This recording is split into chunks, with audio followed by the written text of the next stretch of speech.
Hi, and thanks again for joining us as we continue our conversation about cutover planning. I'm Lindsay Hudson, the Director of Operations Projects here at Nordic, and I'm joined by Jes Norman, one of our fantastic Willow pharmacy consultants.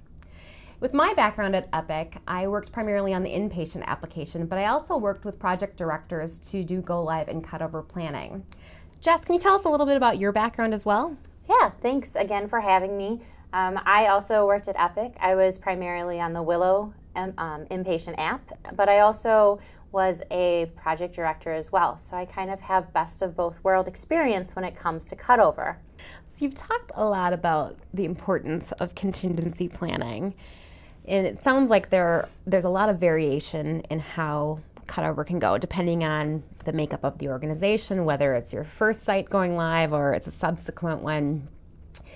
How much contingency planning should you be doing, and how many backup contingency plans would you recommend?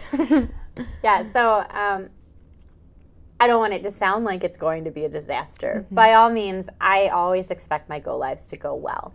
But it's nice to have that backup in case something happens out of the ordinary. The nice thing is that there's kind of a finite number of things that could go wrong when it comes to a pharmacy go-live. There's really a few key areas to worry about, and we've kind of touched on them. We've touched on the ADS, and we've touched on, making sure that we can get all the orders in on time. Other than that, really, you bring in carts and label printing, and those are your big areas. And I think that's where you plan your contingencies, right? So what do you do if labels don't print? And what do you do if only labels print? What are you going to do if you can't get things out of the ADS? Well, that one we've touched on. We put it back on critical override.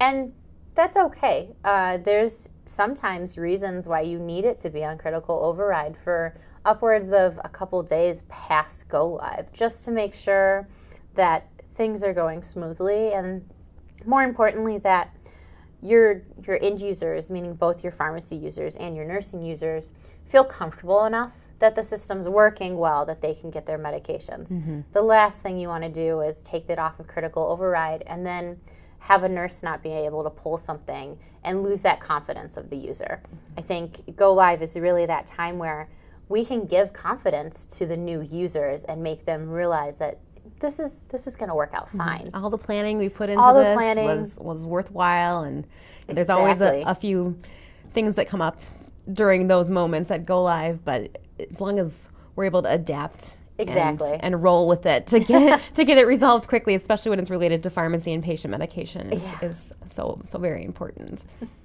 So let's change topics a little bit. I'd like to know a little bit more about planning for attacking those copious amounts of orders. Yeah. How do you start to figure out which ones you should enter first, which ones can wait a little while? How should we approach that in cutover planning? Yeah. It really depends on the makeup of your patients, right? There's always going to be some patients that are more critical than other patients, and those are generally the ones that I personally like doing later on in the day.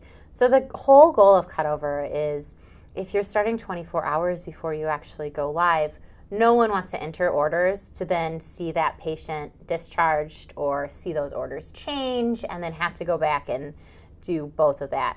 And many of your critical care patients are getting orders changed all the time. Constantly. So you're suggesting those are the units you could target later in the day. So, you really try to figure out what units are you. Like to start with the units that these patients are going to be here for a little bit longer. I can tell they are, but they've been on the same orders for multiple days. So you can start with your general medication unit, your post-surgery units, where not directly after post-surgery, but the recovery units, the units that if you have a long-term care unit, the units that that these patients have been there for a day, it's likely they're going to be there for another day. They may have a smaller number of orders than other units, but they're also not going to be changing all the time, because this is that critical time where you're not only maintaining orders in Epic, but you're also maintaining orders in your legacy system. And how do you know which orders have been in Epic and which ones aren't? So what I suggest doing is, and this is the only time that I'll ever say print things, but you need to print out your legacy MARs. That's generally the easiest way to get the orders from the legacy system, and do it floor by floor, unit by unit. This is one of those coordinations, though, that you really rely on those other teams that we talked about before we can do this.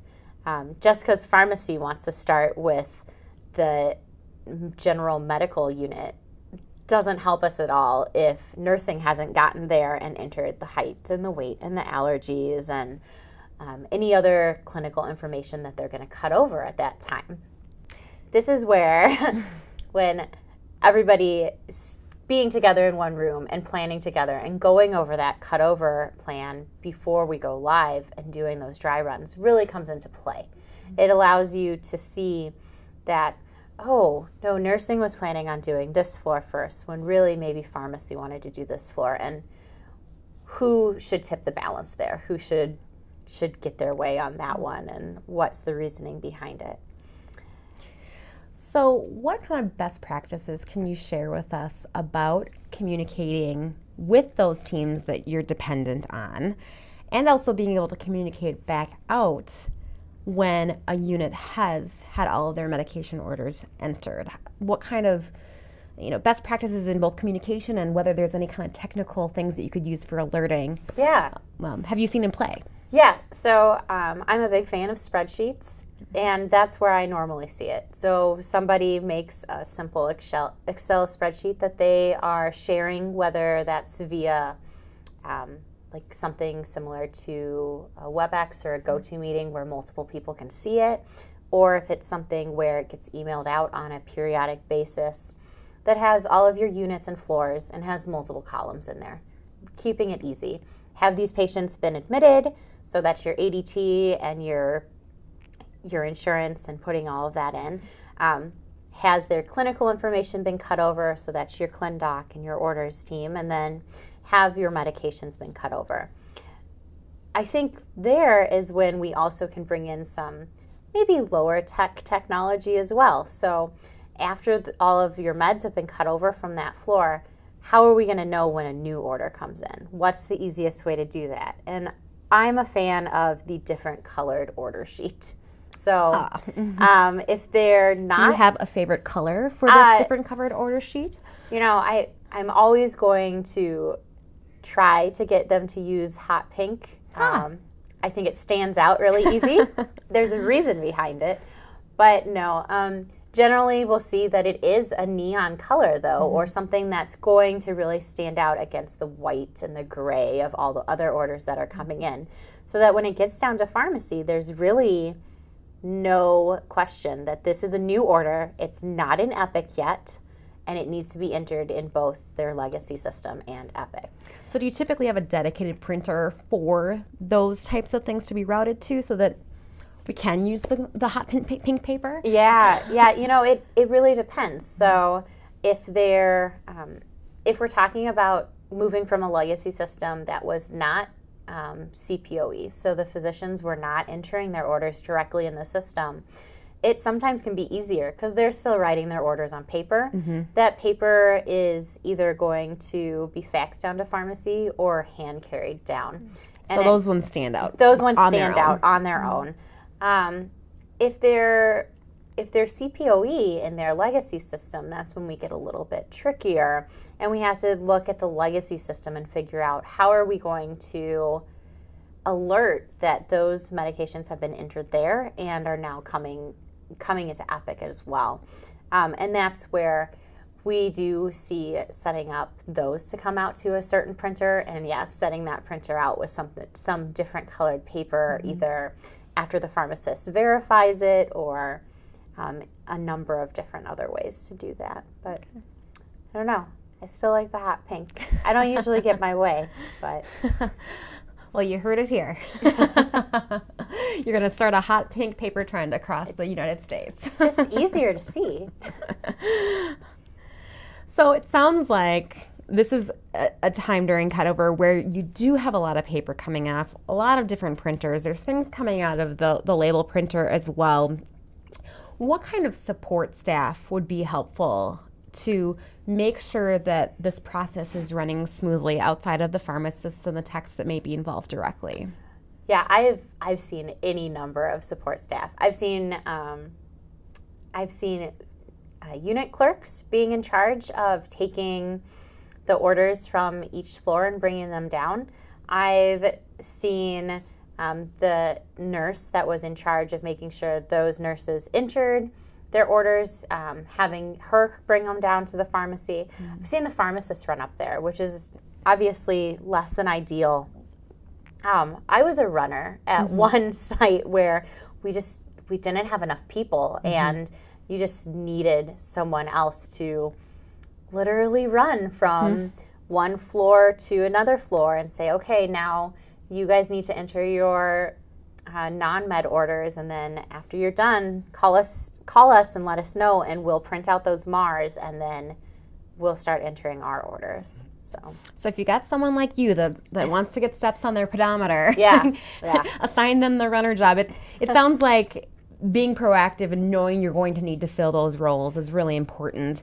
Folks to not only do the running and actually gathering things off the printers, but also to organize that paper once it's come out and once the pharmacists have done what they need to do with it. And I think that's one of those roles that is really easily overlooked. We can calculate how many pharmacists we need. We can figure out if we need technicians or not. We can figure out how nursing is going to enter all those orders. But it's hard to think about those ancillary people. Who do we need outside of that, and how it's going to work? And it changes a little based off of your cutover scheme too, right? So whether you do centralized cutover or if you do more of a decentralized model, and that can really change the dynamic of that communication. Is it more phone call and pages and faxes, or are you in the same room as somebody else and can just yell at them across the room for getting in the allergies?